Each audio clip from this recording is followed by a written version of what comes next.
But the person who you will end up with will be your mirror. And it's not just because, well, if you're not taking a shower, I'm not going to take a shower. No, it's not like that. It's because if you're the person who doesn't take showers and smells, that's who they will fix you up with, is somebody like that, because obviously it doesn't bother you. But for other people who it would bother, they ain't going to fix that person up with them. So if you're a person who eats and your food gets on your clothes, yes, there are people out there who match that. So that's what you'll end up with, and you're like, I don't want that. You know, there was a guy in Yeshiva. I hate to say it's pretty gross. Like, he would talk to you, and there's like, he didn't blow his nose sometimes. I don't know where he didn't get the feeling that there's like something that needs to be cleaned, that he needs to blow his nose. And he would be talking with him sometimes, and I don't know why he didn't even notice this. He'd make like literally a bubble. Look like one of those frogs with the big, fills up with air. And this guy had this little bubble thing. That is gross. So I told him, I said, you don't think that there's going to be somebody out there who matches you? And they figure, oh my gosh. The Shadchan meets this guy. He goes, I have the perfect shidduch for you. You know, that's a little scary. When you meet somebody, when you meet a Shadchan, and as soon as they meet you, says, you know, I have the perfect shidduch for you. Uh-oh, that's scary. You meet me, you didn't even talk to me, you don't know anything about me, and you already say, I have a perfect shidduch for you. Does that give you like a heads up, like, uh-oh, something's wrong? No, doesn't it give you cause to think? Or you go, really? You have a perfect shidduch for me? Oh, wow. It's like, I'm like, I don't know, that doesn't sound good. Do I have like ketchup on my shirt or something like that? They go, yeah. So let me guess. You know a girl who owns like the Hatsula ketchup company. I mean, no, that's not what they mean. We've got somebody who is going to be a slob like you. Yeah, you've got the ketchup, she'll have the mustard. Perfect, what a shidduch. I got mamish. It's inve geffen. And they go, and especially if they say to you, by the way, do you like mustard? Why? I don't have mustard. I know, I'm just wondering. Maybe you made sure the mustard didn't fall on your shirt. You chopped that up quick. Gentlemen, people judge each other. And you're judged. We're judged constantly, and I'm not talking about just in Shemayim. We're judged by other people. You walk around like this, Mara Shchara, like this little, looks like it's just like a little black cloud following you. And it's like, it looks like it's fog some days, sometimes it's pouring, sometimes there's even like a thunderstorm over the guy. You see the lightning. Or sometimes you meet people and they're like smiling, and almost you see like the sun, you know, and the shining of the sun right on top of this guy. And it really depends. And people pick up on this immediately as soon as they meet you. You know, you walk around like this, your shoulders, you know, sagging, and or with a little scowl on your face. So that's they as soon as they meet you, they go, uh-oh, this is going to be that kind of guy. Or, what a happy personality, what a happy person, what a positive person.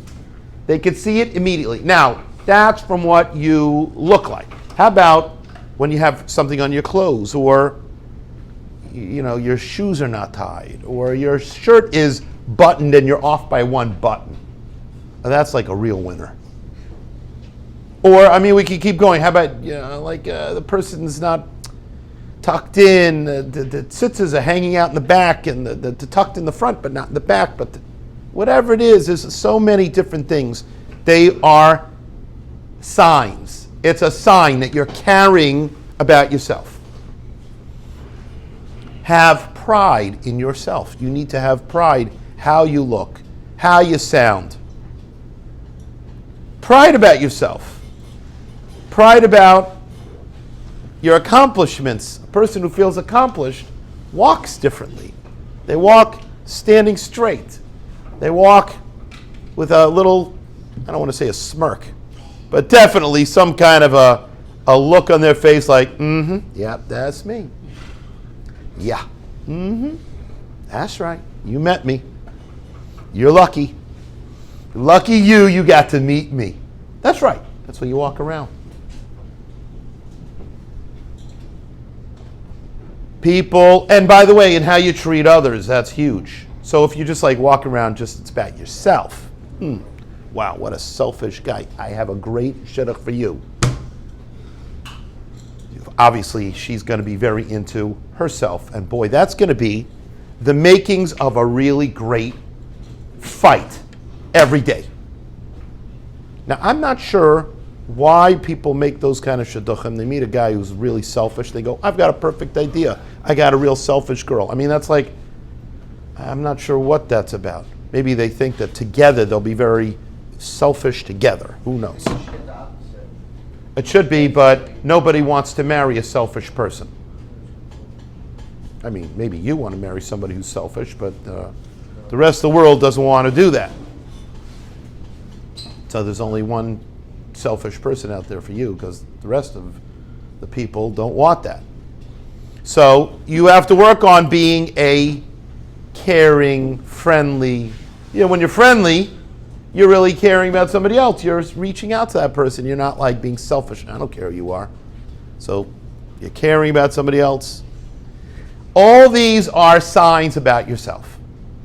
And when somebody meets you, they're going to judge you, always. Even if they don't even meet you they don't meet you. They just see you. So if you see somebody, sometimes from across the street, you can look at that person, and the person's walking down the street, and they're upset about something. And nobody else knows what the reason is, but they're going to still say to themselves, ooh, stay away from that person. They look angry. They look depressed. Sometimes somebody's going to be nice and come over to you. Years ago, I had a situation when I was in yeshiva, learning in high school. And it came Purim. And they sent the high school home for Purim.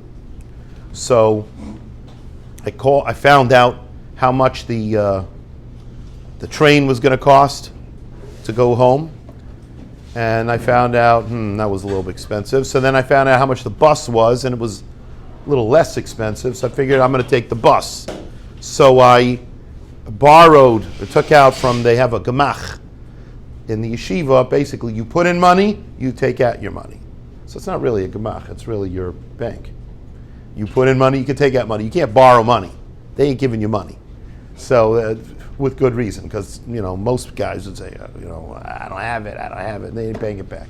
So if you put in money, you can take out money. So I go to them, I had some money, but I didn't have enough money for the train. But I had enough money for the bus. So I take out the money for the bus, and I have extra money to get me from where the yeshiva was to the city, to then into to New York City to take then the bus. So I get there, I get to the thing, I put out my money for my ticket, and the person says, no, that's not the price. And the price was an extra $10. The price had changed. So, wow, I'm really stuck. I only have $35 and it's $45. So I don't know what to do. So she says, sorry, but that's the cost. So I walk away holding my suitcase, and I'm like walking around, first Port Authority, a little bit depressed. And then finally I just realized, this is not going to get me anywhere. I'm not sure what to do. Maybe I should just I'm trying to think what to do. I have $35, so maybe I should I'm thinking to myself if I should go into Brooklyn and try to see I know people in Brooklyn, and I could go speak to them and get some money or whatever. I don't know what to do. I'm standing out in front of Port Authority, and a nice Chassidish man comes up to me, and he taps me on the shoulder, and he says, hello, you look lost. Are you all right? And I said, yeah, I'm not lost. I'm I'm trying to go home. He goes, and you don't have enough money.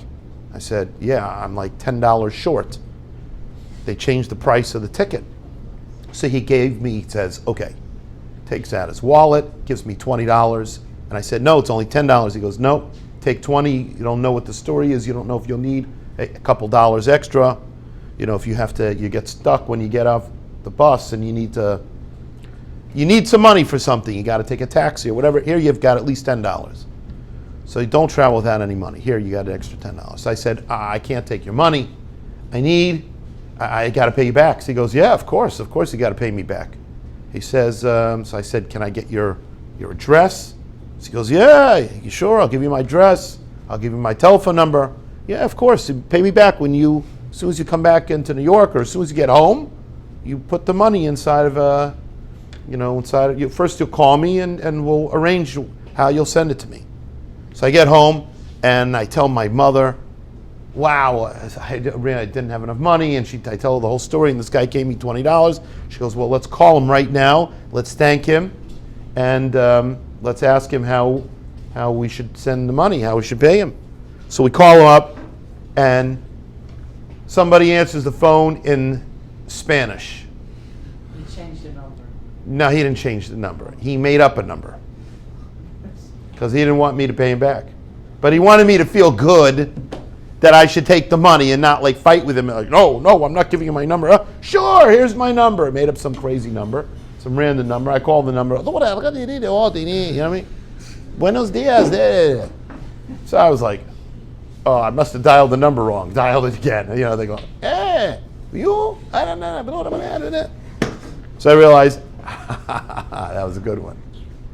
The guy didn't want me to feel bad. So, gentlemen, you learn a lot of things from that story. Number one, a guy comes over to me. He saw me, and I looked lost. So you could judge somebody by the way they look. And our job is to go over and do something about it. Vayar! And Avram saw. Vayoretz lekrosam. And he ran to them. He looked, he judged, and he ran to help. So number one, you see somebody else who's miserable, judge them. They don't look good. Let me help them out. But also, people judge us by how they see us. They judge us by how we act, by what we say. If we say nice things or if we say mean things. And it sticks. Those judgments stick. They stay for a while. You know, a guy who's not nice in yeshiva, it's hard to shake that later on. Because you get a reputation that sticks. And by the way, it anyway sticks with you. Because if you act that way, just like mitzvah geireris mitzvah, and aveira geireris aveira, not being nice is geireris not being nice. It just keeps going. You're feeding it more. So gentlemen, you need to think about how you look, how you sound, how you're acting. Other people are judging us all the time. And let's make today a great day. Think positive. Let's have a great day.